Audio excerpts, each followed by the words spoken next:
Whilst many baby boomers are jet-setting around the world chasing their youth and reliving their glory days, some are thinking ahead and planning for their future before the travel bug takes over.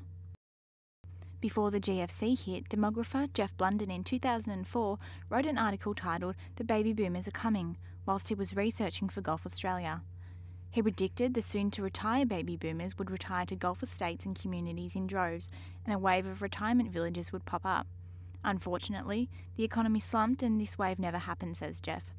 But he thinks it may be on its way back, and golf and leisure retirement estates are equipping themselves with new additions, including aged care facilities. Yeah, look, the inclusion of an aged care facility within a wider golfing community is I guess, a natural evolution of the product that the developer is selling.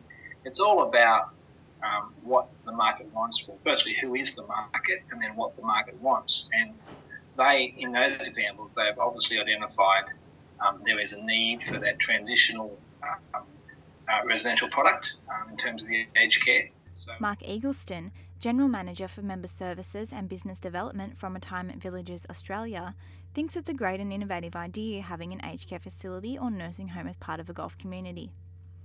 I guess the thing that people probably need to know is the fact that by moving into a retirement village, you don't necessarily get guaranteed entry into an aged care facility. I think the whole continuum of care model is very attractive to people, though, to know that if they have health problems down the track or their partner has health problems down the track, they can go across to the aged care facility and still remain in the same community that they've been living in.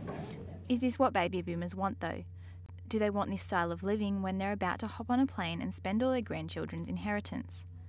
Lynn and George Holub, who are 59 and 60 respectively, and both semi-retired, currently live in their two-storey, four-bedroom family home in Sydney's Bockham Hills, and say they want to travel before settling down for retirement, but don't want the upkeep of such a big home.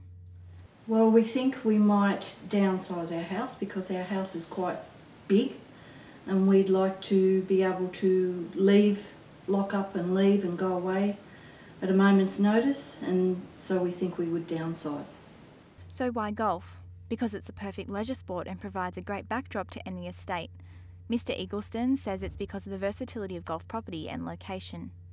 A golf community can essentially be anywhere.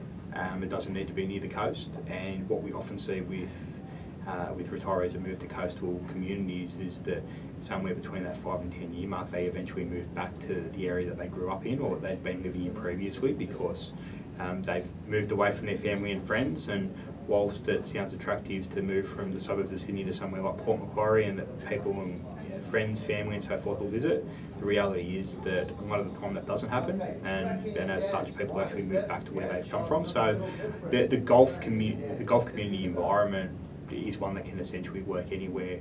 Lynn and George say they're looking to downsize so that they can pack up and go on holidays as they please, but at the same time would like the comfort of knowing their home is being looked after whilst they're gone. We've looked at gated communities. There's quite a few of them around this area, and security-wise that would be great. Mr. Eagleston agrees, adding the security of living in a gated community is what will attract retirees who still want to travel, and says he's found that people living in retirement estates tend to travel more because of this security. I guess one of the benefits of living in a retirement village is the fact that you can still travel because you're in a community where you've got neighbours that are next door, and they're always going to be checking on your property or checking your well-being when you're there. So I think the ability to travel, whether it's overseas or whether it's jumping in a Winnebago and travelling up to the north coast of Queensland during winter and so forth, is quite attractive to a lot of active retirees, because they've got that ability to have their home base there. They know that it's going to be maintained by the operators, and the upkeep of the gardens, etc., are going to be met. Mr. Blunden says that golf communities will need to include more activities and leisure to cope and appeal to the more active baby boomer generation of retirees. Well, what will change in real estate developments with golf courses, I think you will see further amenitization of the facilities, more and more leisure amenity be included. And if those developments are servicing a slightly older demographic, then they'll certainly see the inclusion of amenity that is more directed to that market. I suspect in the future you'll see the development of bowling greens as well as golf. At this stage, baby boomers like George and Lynn just want to get on a plane or cruise ship and forget they have to come home to housework.